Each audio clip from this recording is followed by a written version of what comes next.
E aí, tudo bem?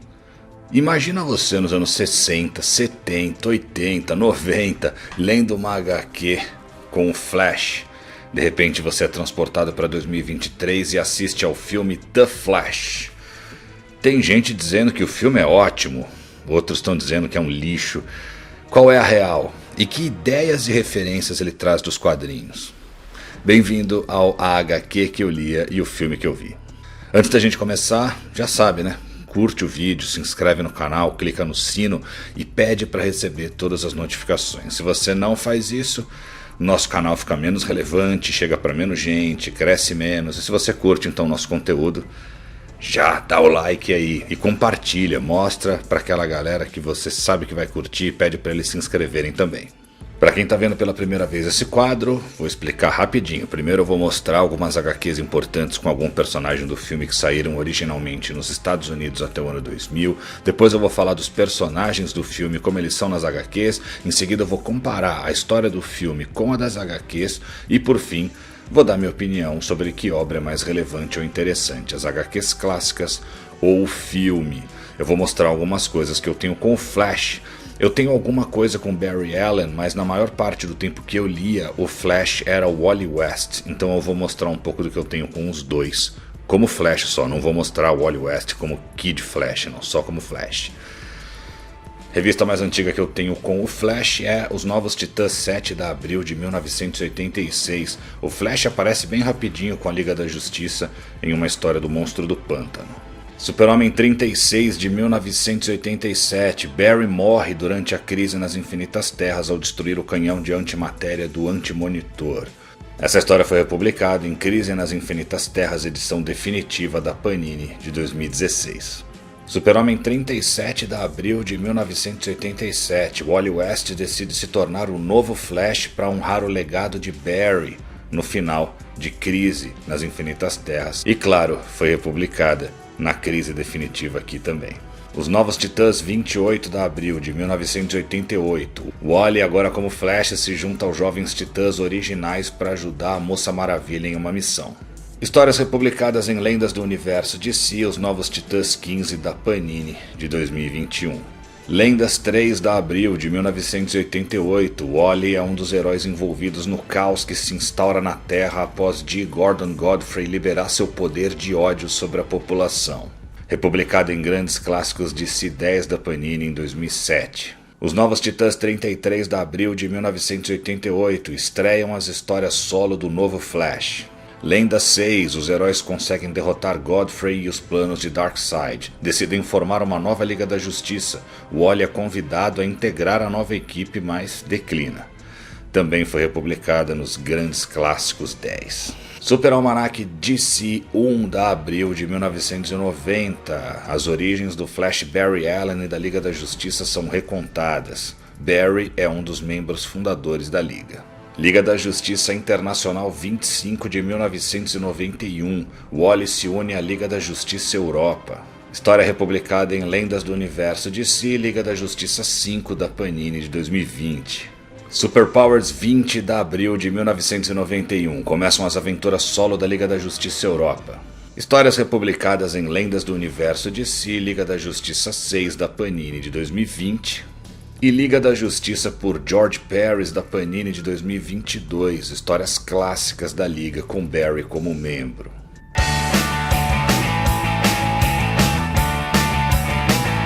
Atenção que vão rolar spoilers do filme The Flash, já tá avisado, hein? Fica aí por sua conta e risco.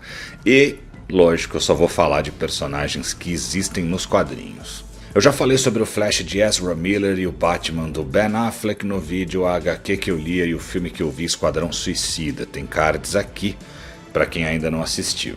Sobre o Flash no filme. Eu vi um youtuber conhecido dizendo que a coisa mais legal do filme é a atuação do Ezra Miller. E outros dizendo que a pior coisa do filme é o Ezra Miller. Tem muito disso nesse filme, gente adorando e gente odiando a mesma coisa. Eu sou obrigado a concordar com esses dois extremos. Tem coisas que o Miller faz nesse filme que são bem legais, tem uma cena emocional com a mãe dele muito boa, e tem coisas constrangedoras, como a versão dele de 18 anos, que na maior parte do tempo é muito chata e forçada. Tem uma coisa ou outra engraçada também, então é um misto de bons momentos e coisas chatinhas e vergonha alheia. Eu deixo de lado as questões pessoais do cara, eu separo o artista da pessoa física. Ele tem bons e péssimos momentos atuando. Mas eu gostei bastante do novo traje, e o Ezra Miller interpreta um terceiro personagem no filme, mas a gente já fala dele. Sobre o Batman do Ben Affleck no filme. É o Batman da realidade do Barry, assim como nos filmes do Snyder. Tem cenas legais de ação. Eu gostei que o uniforme tá mais azul escuro e menos preto. Eu gosto muito desse traje do Batman, mas eu achei a máscara um pouco diferente e estranha que nos outros filmes. Eu nunca falei sobre o Batman do George Clooney porque eu não quis fazer a HQ que eu lia do filme Batman e Robin, que é um dos piores filmes de super-herói já feitos, mas o Clooney aparece no fim do filme como uma versão alternativa do Bruce Wayne. É uma piada e uma surpresa a aparição dele no filme, e é com ela que o filme acaba. O Flash refaz a realidade e aparentemente tudo fica bem, mas quando o Bruce Wayne chega, ele vê que é o Clooney. Achei uma piada legal. Tem uma cena em que o Flash vai para aquele lugar fora do tempo, onde reside a força de aceleração, e vê o multiverso. Várias terras colidindo e várias versões alternativas dos heróis no cinema e na TV. Um que aparece é o Batman do Adam West, da série de TV dos anos 60.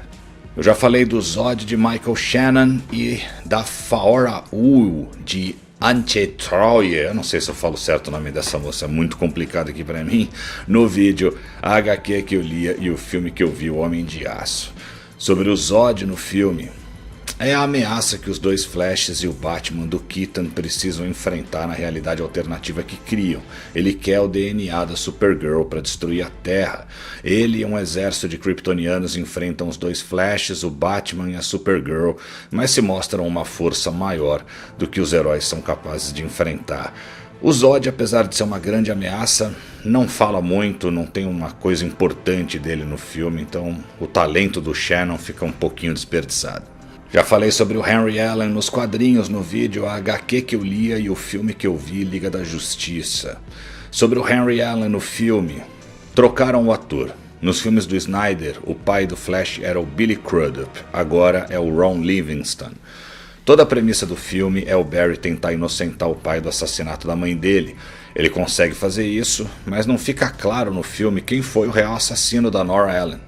Pra mim, não ficou claro. A gente sabe quem é nos quadrinhos, mas no filme nada é falado. Já falei sobre a Iris West de Kiersey Clemons no vídeo, a HQ que eu lia e o filme que eu vi, Liga da Justiça Snyder Cut.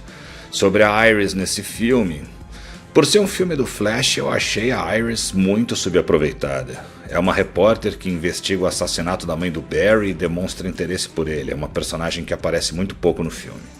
Já falei sobre o Batman de Michael Keaton no vídeo, a HQ que eu lia e o filme que eu vi, Batman O Retorno.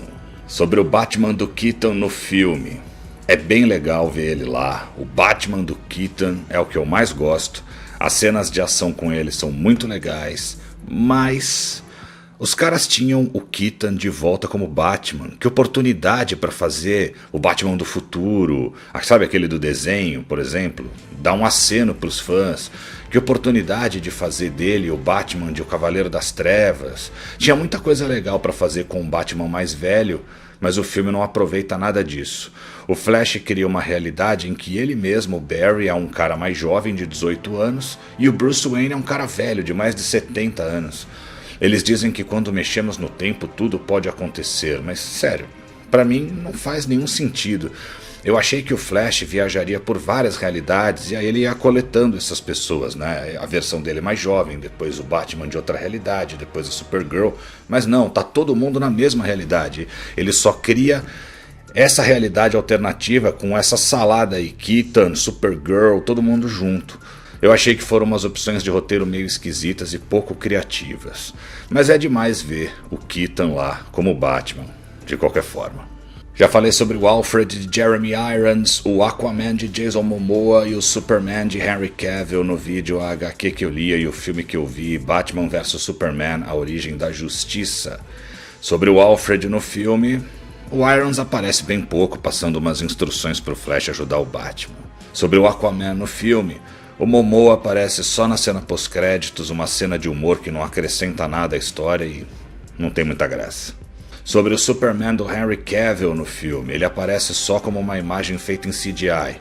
O Cavill tinha gravado cenas para o filme, mas elas foram retiradas na pós-produção. E temos também, feito em CGI a partir de filmagens do próprio ator, o Superman do Nicolas Cage, que viraria um filme dirigido pelo Tim Burton lá atrás, mas o projeto foi abortado. Ele aparece enfrentando a aranha gigante, que seria a ameaça do filme e que já virou motivo de piada há muito tempo.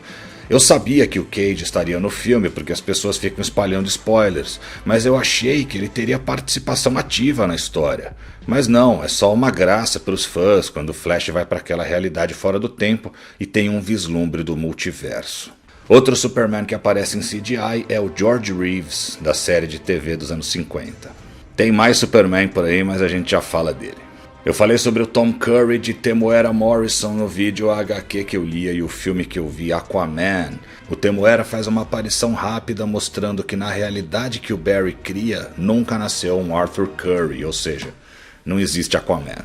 Falei sobre a Mulher Maravilha da Gal Gadot no vídeo HQ que eu lia e o filme que eu vi, Mulher Maravilha. Sobre a Mulher Maravilha no filme, ela faz uma rápida aparição para ajudar o Flash e o Batman no início do filme. Tem uma piada igual a do filme da Liga da Justiça, aquela versão do Joss Whedon, em que o Batman fica com o laço da verdade enrolado na mão e começa a dizer umas coisas constrangedoras, aí o Flash vai lá falar umas coisas mais constrangedoras ainda. É bem forçado. Falei sobre o Superman do Christopher Reeve no filme A HQ que eu lia e o filme que eu vi, Superman 2, e é esse Superman que também aparece. Ele aparece recriado por CGI, claro, ao lado de uma personagem que a gente já vai falar nessa cena aí do multiverso. Falei sobre a Mulher Gato nos quadrinhos no vídeo A HQ que eu lia e o filme que eu vi, Batman, o Cavaleiro das Trevas ressurge. Na cena do multiverso vemos a Mulher Gato da Eartha Kitt, do seriado dos anos 60. E falei sobre o Coringa do Jack Nicholson no vídeo A HQ que eu lia e o filme que eu vi, Batman. O Coringa do Nicholson e do César Romero, que é o da série de 1966, também aparecem nessa cena do multiverso.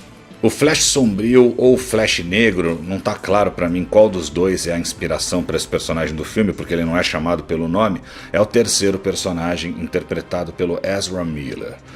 Primeira aparição do Flash negro, ele aparece rapidamente em The Flash 138 e por inteiro em The Flash 141, ambas de 1998. Primeira aparição do Flash sombrio, The Flash 150 de 1999.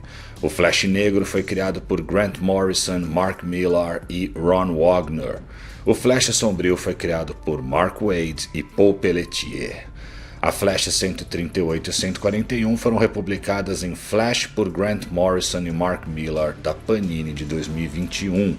A Flash 150 saiu em Flash Especial Futuro Relâmpago da Abril de 2001. Nas HQs, o Flash negro é como se fosse a morte para os velocistas. Ele aparece quando um velocista está prestes a morrer e ser reincorporado à força de aceleração.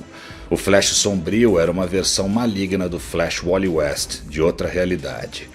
No filme, ele é uma versão do Barry Allen que tenta sem sucesso mudar as mortes do Batman e da Supergirl repetidas vezes até se corromper.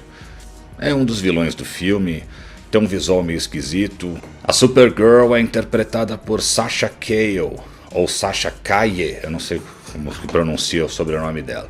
Primeira aparição da Supergirl foi em Action Comics 252 de 1959. A personagem foi criada por Otto Binder e Al Plastino. Última vez que essa história foi publicada no Brasil, coleção da DC Comics 14 da Eagle Moss de 2016. Nas HQs, Kara Zor-El é prima de Kal-El, Superman, outra sobrevivente de Krypton que viveu por anos em um fragmento do planeta vagando no espaço chamado Argo City. Ela chega à Terra, encontra seu primo e se torna uma super-heroína como ele. Kara morre durante a Crise nas Infinitas Terras enfrentando o Anti-Monitor, mas nos anos 90 retorna como um clone criado por Lex Luthor. No filme, ela também é a prima de Kal-El de uma realidade alternativa. Seu primo foi morto por Zod e ela foi aprisionada, mas é libertada pelo Flash e o Batman. Ela morre em combate contra o Zod. Muita gente não curtiu o fato de ela ser latina e não loira como nas HQs, mas É isso, é uma realidade alternativa. E foi uma forma também de quem escala o elenco colocar diversidade no filme. Na cena do multiverso, vemos a Supergirl da Ellen Slater, feita por CGI. A Ellen interpretou a personagem no filme Supergirl, de 1984. A Nora Allen é interpretada por Maribel Verdú. A primeira aparição da Nora Allen foi em The Flash 126 de 1962. A personagem foi criada por John Broome e Carmine Infantino. Essa história está inédita no Brasil. Nas HQs, Nora é a mãe do Barry, assassinada pelo Flash Reverso, e Henry é incriminado. Mas essa trama só foi criada pós ano 2000. Antes disso, era uma personagem pouco explorada. No filme também é morta e o marido é preso como suspeito, mas, como eu disse, para mim não deu para entender quem foi seu real assassino, ou isso não foi revelado. A Patty Spivot é interpretada por Saoirse Monica Jackson. A primeira aparição da Patty foi em DC Special Series 1 de 1977. A personagem foi criada por Cary Bates e Irv Novick. Essa história está inédita no Brasil. Nas HQs, Patty é uma assistente de Barry no departamento de polícia de Central City. No filme é a mesma coisa, é um papel pequeno e um aceno para os fãs de uma personagem que vem das HQs. Outro personagem que aparece como colega de trabalho do Barry é Albert Desmond, que nas HQs é o vilão chamado Doutor Alquimia. O personagem é interpretado por Rudy Mancuso. Primeira aparição do Doutor Alquimia, o Walt Desmond aparece pela primeira vez em Showcase 13 como Senhor Elemento. Ele muda seu nome para Doutor Alquimia na edição seguinte, Showcase 14. Ambas as edições são de 1958. O personagem foi criado por John Broome e Carmine Infantino, e tanto a Showcase 13 quanto a 14 estão inéditas no Brasil. Nas HQs, Desmond é um químico com dupla personalidade que resolve usar o seu conhecimento para o crime. No filme, é só um colega do Barry que fica provocando ele no trabalho. O David Singh é interpretado por Sanjeev Bhaskar. Primeira aparição foi em The Flash Secret Files and Origins 2010, de 2010. O personagem foi criado por Geoff Johns e Francis Manapul. Última vez que essa história foi publicada no Brasil, Omnibus do Flash por Geoff Johns 3 da Panini, de 2023. Nas HQs e no filme, David Singh é o diretor do laboratório criminal do Departamento de Polícia de Central City. O Al Falcone é interpretado por Brandon Field. A primeira aparição do Al Falcone foi em Batman The Long Halloween 1 de 1996. O personagem foi criado por Jeff Loeb e Tim Sale. A última vez que essa história foi publicada no Brasil foi na coleção de C6 da Eagle Moss, de 2015. Nas HQs, Al Falcone é filho de Carmine Falcone, mafioso de Gotham. Ele se torna o vilão chamado Feriado. No filme, é ele que o Flash e o Batman perseguem no início da história. E Jay Garrick, o primeiro Flash, aparece correndo lá naquela cena do multiverso. Ele foi criado por CGI, não é nenhum ator específico. A primeira aparição do Jay Garrick foi em Flash Comics 1 de 1940. O personagem foi criado por Garner Fox e Harry Lampert. A última vez que essa história foi publicada no Brasil, coleção DC 75 anos 1 da Panini, de 2010. Nas HQs, Jay Garrick é o Flash da Era de Ouro, um estudante que inala vapores em um laboratório e adquire o poder de correr em altas velocidades. Na Era de Prata, ele é substituído por Barry Allen, mas depois descobrimos que Jay vive em outra terra, o que dá início ao multiverso da DC. No filme é uma cena rápida, um easter egg para os fãs.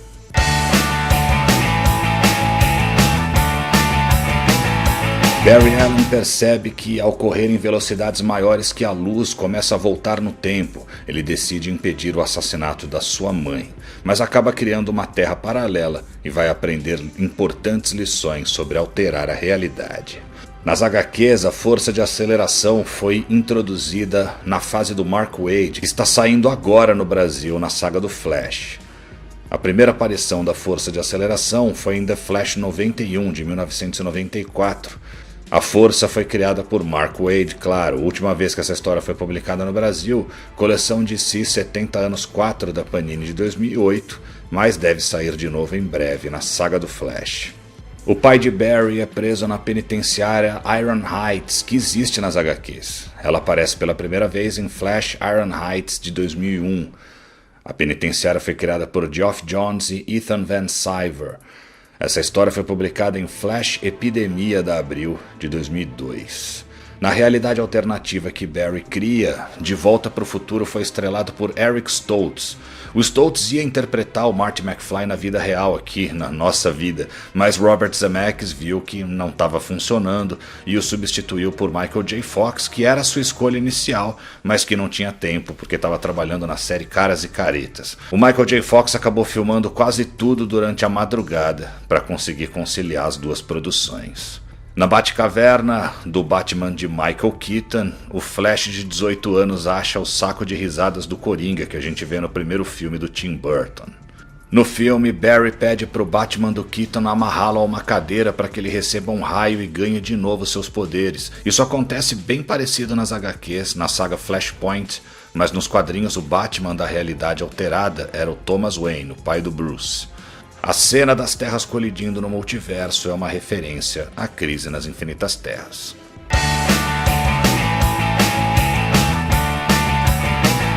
O que é melhor, as HQs clássicas com o Flash ou o filme The Flash?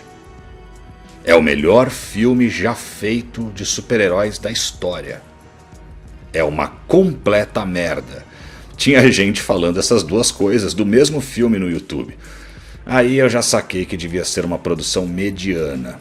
E é isso, é um filme de médio para fraco, mas com muitas cenas legais de ação e easter eggs muito legais. Você consegue ver no cinema e se divertir, se não tiver nenhuma expectativa. O problema é que criaram uma baita expectativa. Para mim, um dos problemas é, o diretor Andy Muschietti tinha nas mãos muita coisa legal, mas opta por coisas esquisitas ou não tão interessantes. O cara tem o Michael Keaton como Batman velho. Eu já falei isso, né? Mas eu quero frisar aqui. Ele podia ter feito o Batman do futuro, podia ter feito o Batman do Cavaleiro das Trevas, poderia ter feito uma coisa mais baseada nos quadrinhos, que desse mais referência pra galera, mas não. É um Batman vivendo como um mendigo, sem nenhuma razão plausível, e ele é um Batman velho, que existe na mesma terra que um Flash de 18 anos, que pra mim continua não fazendo muito sentido. Em vez de brincar com o multiverso e jogar o Barry em várias realidades alternativas, o Muschietti opta por mostrar só um mundo alterado, com Supergirl, Batman do Keaton, Zod, uma baita salada, e só mostra o multiverso naquela cena com todo mundo em CGI, em que ninguém participa da história, é só uma enxurrada de fanservice com todo mundo ali olhando para ele, mas ninguém faz nada, não influi em nada na trama. Outra expectativa criada é que esse filme ia rebutar o universo DC para a chegada do universo do James Gunn. Não tem nada disso. O filme não muda nada, não influi em nada. Tem gente dizendo que o George Clooney vai ser de novo Batman nos próximos filmes, agora na fase do James Gunn. Olha, eu duvido muito disso. Muita gente reclamou do CGI. Eu não costumo reclamar disso, porque eu acho meio falta de assunto muitas vezes. O cara não tem o que meter o pau no filme e fala do CGI. Mas nesse filme tem sim sequências bem ruins, e o diretor diz que foi intencional, principalmente nas cenas na força de aceleração. Ele falou que lá era tudo meio diferente, meio estilizado. Mas o cara tomar a decisão artística intencional de deixar os efeitos ruins, me parece meio estranho. Mas é isso, quer comer pipoca e ver uma sessão da tarde? Dá pra ver o filme e se divertir, mesmo com um monte de coisa forçada e furo de roteiro. Olha, e tem vários furos. O Flash mais novo tem uma hora que ele leva um tiro na perna, e daí na outra cena ele já sarou, não é nem explicado por quê. Ninguém explica quem matou a mãe dele. Tem uma série de coisas assim que você pensa e fala, não faz muito sentido isso, mas não vou entrar no detalhe aqui porque senão vai ficar muito longo o vídeo. É o seguinte, se você realmente se importa com o Flash e com a DC, você pode sim ficar bem decepcionado, principalmente por conta do hype de melhor filme do ano, se não da história, que tentaram empurrar pra gente. Eu vou ficar, claro, com as HQs. Por hoje é só, nas próximas semanas, semana que vem tem tudo que você precisa saber especial. Eu fui visitar a Vingadores Station.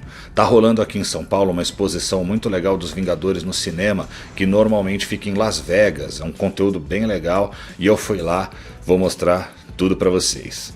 Depois tem o Assistindo HQ, Camelot 3000, tudo o que você precisa saber, Guardiões da Galáxia originais. E o próximo HQ que eu li e o filme que eu vi vai ser em julho, quando terminar a série Invasão Secreta. Até lá!